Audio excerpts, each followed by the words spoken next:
안녕하세요, 팀장님. 안녕하세요. 네, 반갑습니다. 네. 제가 오늘 이런 얘기를 들었습니다. 4대 보험료가 좀 오른다고 얘기를 하더라고요. 그러면 그냥 4대 보험료를 안 하고 3.3% 비용 처리만 해서 직원들에게 월급을 줄 수 있다면 오히려 더 대표님들께서 돈을 아낄 수 있지 않을까요? 맞아요. 진짜 많이 물어보는 항목이에요. 이게 돈이랑 직접 관련이 있잖아요. 그러면 3.3%가 돈이 덜 드니까 그걸로 해야 되잖아요. 피디님, 그럼 오늘 제가 딱 알려드릴게요. 3.3%로 해야 하는지 아니면 4대 보험으로 해야 하는지. 여기에는 5가지 함정이 있는데요. 오늘 이 5가지만 제대로 알고 가시더라도 직원 관련한 건 전부 마스터할 수 있으니까 진짜 잘 들으셔야 돼요. 이거는 세무사님도 잘 알려주지 않는 내용이에요.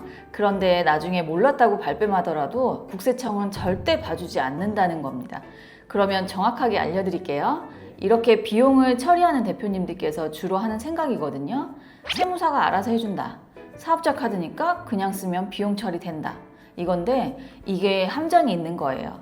바로 첫 번째부터 말씀해 드릴게요. 우선 3.3% 직원 신고 정말 괜찮을까? 이걸 생각하는 이유는 간단해요. 많은 대표님들이 직원을 채용하면서 4대 보험료가 너무 부담스러우니까 3.3% 떼는 걸 하면 비용이 절감될 거라고 생각하는 거거든요. 3.3%를 가장 많이 사용하는 업종이 음식점, 카페, 헬스장, 미용실 같은 곳에서 사용을 하거든요. 그런데 여기서 중요한 건 3.3%는 직원의 개념이 아니고 프리랜서라는 개념입니다. 회사의 지시를 받지 않고 독립적으로 일하고 또 성과에 따라서 보수를 받는 구조여야 3.3%가 성립이 되는 거예요.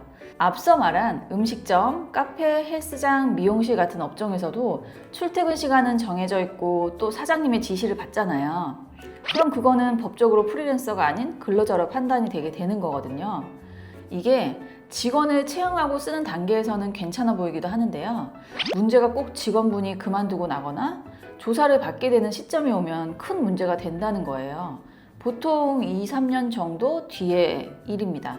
이때 4대 보험 미가입 사실이 확인되면 사업주 부담금과 직원 부담금까지 한 번에 추징되는 거예요. 그런데 기존에 내야 했던 돈보다 더 크게 바뀝니다. 그런데 이게 생각지도 못한 게 한 번에 수백만 원, 수천만 원까지 나가버리는 거예요. 되게 그런 시점은 사업이 슬슬 이제 풀리려는 시점이거든요. 그런데 그게 발목을 딱 잡는 거죠. 그래서 직원 채용에 있어서는 근로 형태를 정확하게 결정해야 하는 겁니다. 그리고 두 번째는요. 사업자 카드면 비용 처리가 다 될까? 이거거든요. 그러면 제가 PD님께 질문 하나 해볼게요. 백화점에서 물건을 조금 샀어요. 그거 될까요? 백화점이라고 하면 백화점은 안 될 것 같아요. 그럼 하나만 더 여쭤볼게요. 병원비는요? 병원비도 약간 개인의 성향을 가지고 있는 것 같아서 그것도 좀 안 될 것 같은 기분이 들긴 합니다. 맞아요. 그렇게 생각하시는 분들이 많습니다. 그런데 때에 따라서는 그것도 인정을 해주긴 해요. 그리고 반복적이지 않다면 소명을 해야 하는 경우가 생략되기도 합니다. 예를 들어 백화점에서 명품 가방을 샀어요. 그런데 그게 사업상 사용이 되어야 할 수도 있잖아요. 또 병원비도 마찬가지예요. 업무를 하는 중간에 부상을 당하거나 그러면 당연히 사업 관련 비용으로 지출이 되어야겠죠. 그런데 이게 반복적이라면 사업 관련성이 떨어질 수 있다고 보기 때문에 나중에 세무조사 때 이 지출이 왜 사업과 관련 비용입니까? 이렇게 질문을 받게 되는 거예요. 그런데 이게 세무조사 때 막상 보면 당황하시거든요. 그때 설명을 못하면 전부 사업적 비용으로 부인될 수 있습니다. 그러니까 인정을 해주지 않는다는 거예요. 이거랑 비슷한 질문도 해볼게요. 세 번째 주제이기도 한데 그럼 접대비는 어떨까요? 지금까지 들어봤을 때 흐름상으로는 이것도 때에 따라 가능할 수 있을 것 같긴 합니다. 맞아요. 정확해요. 역시 우리가 알고 나면 다르다니까요. 이게 많은 대표님들이 접대라는 단어에 민감하게 반응을 하거든요. 그런데 이게 걱정할 필요 없어요. 왜냐면 사업을 하면서 거래처 관리 하셔야 하잖아요. 고객 응대도 필요하고 당연히 영업활동하는 목적으로 사용돼야 하는 거 아니겠어요? 그러니까 이게 인정받기가 크게 어렵지는 않아요. 그런데 제가 두 번째에서 말했던 중요한 사항이 있습니다. 혹시 감 오시나요? 아까 전에 추적을 받잖아요. 그러니까 이번에는 증빙에 관련한 문제, 그런 문제가 아닐까 싶긴 해요. 와, 확실히 감이 좋네요. 맞아요. 문제는 증빙이거든요. 누굴 만났는지, 왜 사용했는지, 사업과 어떤 관련이 있었는지 설명할 수 있으면 됩니다. 그런데 이걸 다 일일이 기억하거나 관리하기는 어렵잖아요. 그래서 제가 추천하는 방식이 있습니다. 50만 원 이상 사용한 내역은 간단하게라도 메모를 남겨두는 겁니다. 그렇다면 5년 뒤에 세무조사가 나와도 충분히 이유를 알 수 있으니까요. 기억보다 중요한 것은 기록입니다. 50만 원 이상 거는 기억이 아니라 기록으로 하셔야 됩니다. 자, 그럼 이번에는 네 번째입니다. 이거는 진짜 좋은 거예요. 영상을 보고 돈을 벌 수 있는 거거든요. 지원금 관련한 문제입니다. 이거 잘하면 PD님도 해당할 수 있을걸요? 진짜 많은 업종에 관련이 있어요. 놓치면 아까운 돈에 대해서 알려드릴게요. 저는 지금까지 중에서 지원금 관련한 문제가 가장 궁금한 것 같습니다. 제일 좋습니다. 역시 돈이 좋죠?